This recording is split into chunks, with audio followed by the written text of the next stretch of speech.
नहीं खुलेगा, नहीं खुलेगा। कहाँ घुसिएगा? यहाँ पे नहीं खुलेगा। এই দেখছো বাড়ি মারছে যে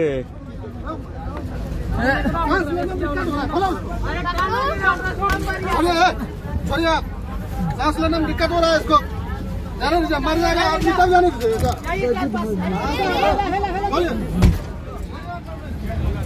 নাকি এসি হ্যাঁ প্রত্যেকটা জায়গা দেখো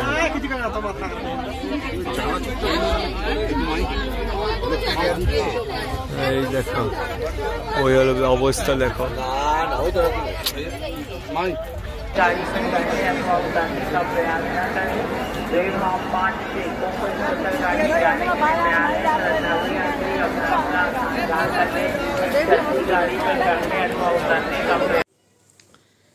এইটুকু দেখানোর কারণ জানো কি, জাস্ট তোমাদের আমি দেখাতে চাইলাম যে কুম্ভে যাওয়ার জন্য মানুষের কি পরিস্থিতি হচ্ছে। সবাই দর্শন করতে চাইছে, সবাই কুম্ভে যাওয়ার চেষ্টা করছে। তো সেখান থেকে আমরা জানি যে সাধারণত কুম্ভ মেলা হয় 6 বছর পর পরে, আর মহাকুম্ভ মেলা যেটা সেটা হয় 12 বছর পর পর।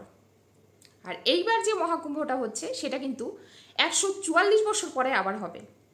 তো এটা সাধারণত আমরা কেউ আর এই মেলাটা পাবো না, কারণ আমাদের 144 বছর বাঁচা কোনোদিনই সম্ভব নয়। যাই হোক, সেখান থেকে সবার একটা ইচ্ছা প্রকাশ যে সবাই যাবে। তবে জানো আমার হাজব্যান্ডের ওইখানে না গত 2 মাস থেকে ওইখানে পোস্টিং, মানে কিছুদিন 2 মাস মতো ওইখানে কাজের অফার পড়েছিল যে ওইখানে কাজ করবে, পুরোটাই সরকার মানে দেখবে, রেল দেখবে, খাওয়া, তারপরে সেখানে থাকা, হোটেল ভাড়া, সমস্ত কিছু। কিন্তু আমরা রাজি হইনি। জানো কেন?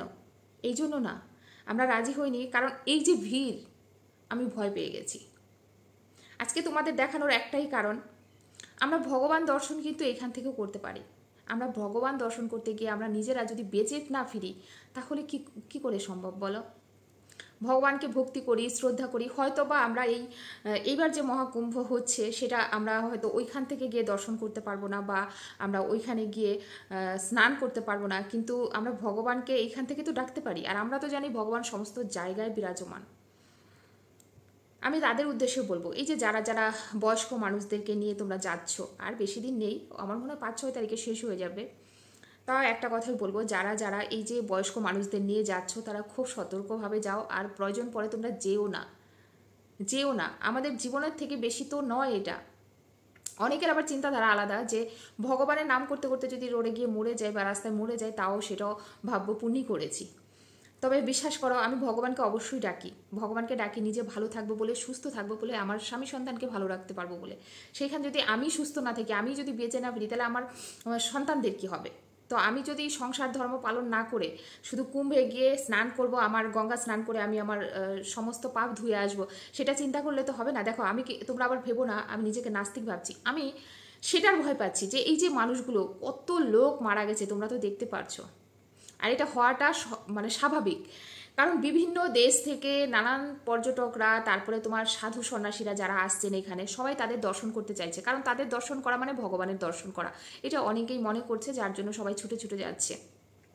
কিন্তু বিশ্বাস করো, আমি ঘরের থেকে একটা কথা বলবো, যেইভাবে দেখছি মানুষ মারা যাচ্ছে, মানুষ গিয়ে যেভাবে বিভ্রান্ত হচ্ছে, মানুষ যেইভাবে বিপদে পড়ছে, এমনকি কারোর মা হারিয়ে যাচ্ছে, কারোর বাবা হারিয়ে যাচ্ছে, কারোর সন্তান হারিয়ে যাচ্ছে, বয়স্ক মানুষ সে হাঁটতে পারছে না, তাকে কোলে করে নিয়ে হাঁটতে হচ্ছে, উনি জল পিপাসায় অস্থির হয়ে যাচ্ছেন। মানে এইগুলো দেখে দেখে বিশ্বাস করো, আমি শুধু একটা কথাই বলবো যে হ্যাঁ 144 বছর পরে আসবে, যেটা কিনা আমার জিন্দিগি তো দেখা সম্ভব নয় বা দর্শন করা সম্ভব নয়। এখান থেকেই সব সময় কামনা করছি ভগবান আমাদের সুস্থ রাখুন, কিন্তু আমি এইরকম ভগবান দর্শন এইভাবে করতে চাই না।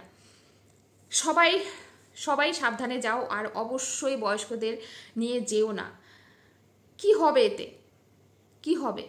ঘরে থেকেও তো তুমি ভগবানকে ডাকতে পারো। হ্যাঁ, যদি তোমার বাড়িতে কেউ দেখো যে ইয়ং কেউ আছে, তারা যাক, তারা ওইখান থেকে গিয়ে জল নিয়ে আসুক, সেই জল দিয়ে তুমি বাথরুমের জলের সাথে মিক্সড করে সেটা দিয়ে তুমি স্নান করো, ব্যাপার একই হলো।